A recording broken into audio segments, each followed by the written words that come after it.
ஓம் கணபதியே நமக. ஆன்மீக அன்பர்களே, நமது விநாயகர் 48 நாள் பக்தி வழிமுறையின் 13வது நாளுக்கு உங்களை அன்புடன் வரவேற்கிறேன்.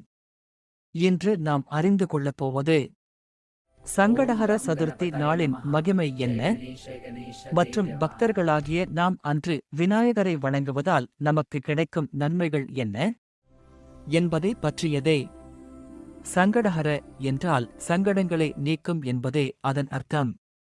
பக்தர்களாகிய நாம் நமது வாழ்க்கையில் ஏற்படும் துன்பங்கள், தடைகள், கவலைகள், மன அழுத்தங்கள் அனைத்தையும் நீக்கி பக்தர்களுக்கு நிம்மதியும் நலன்களும் அளிக்கும் புனிதமான நாள்தான் இந்த சங்கடஹர சதுர்த்தி. ஒவ்வொரு மாதமும் பூர்ணமி முடிந்த 4ஆம் நாளில் இந்த புனிதமான சதுர்த்தி வருகிறது.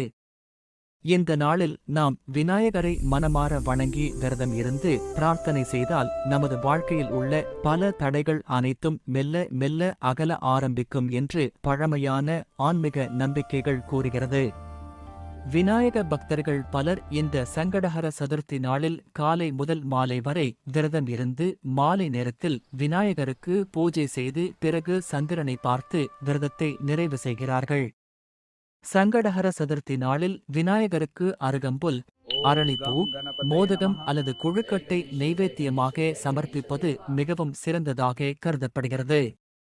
சங்கடஹர சதுர்த்தியில் விநாயகரை வழிபடுவதால் நமது வாழ்க்கையில் இருக்கும் தடைகள் நீங்கும், கடன் பிரச்சனைகள் குறையும், குடும்பத்தில் அமைதி நிலைக்கும், மனதில் இருந்த பயமும் கவலையும் அகலும், நமது முயற்சிகளுக்கு வெற்றி கிடைக்க ஆரம்பிக்கும் என்று பக்தர்கள் நம்புகின்றனர். அதனால் தான் ஆயிரக்கணக்கான பக்தர்கள் ஒவ்வொரு மாதமும் சங்கடஹர சதுர்த்தி நாளில் விநாயகர் கோவில்களுக்கு சென்று அவரை மனமார வணங்குகிறார்கள்.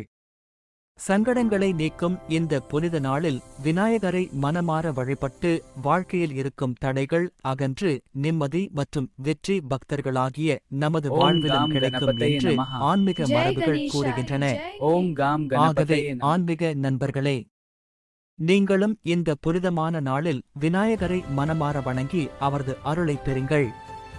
விநாயகரின் அருளால் பக்தர்களாகிய உங்கள் வாழ்க்கையில் உள்ள அனைத்து தடைகளையும் நீக்கி நிம்மதி, வளம், மகிழ்ச்சி எல்லாவற்றையும் அளிக்கட்டும். ஓம் கணபதியே நமக. இந்த வீடியோ உங்களுக்கு பிடித்திருந்தால் லைக், காமெண்ட், ஷேர் செய்யுங்கள்.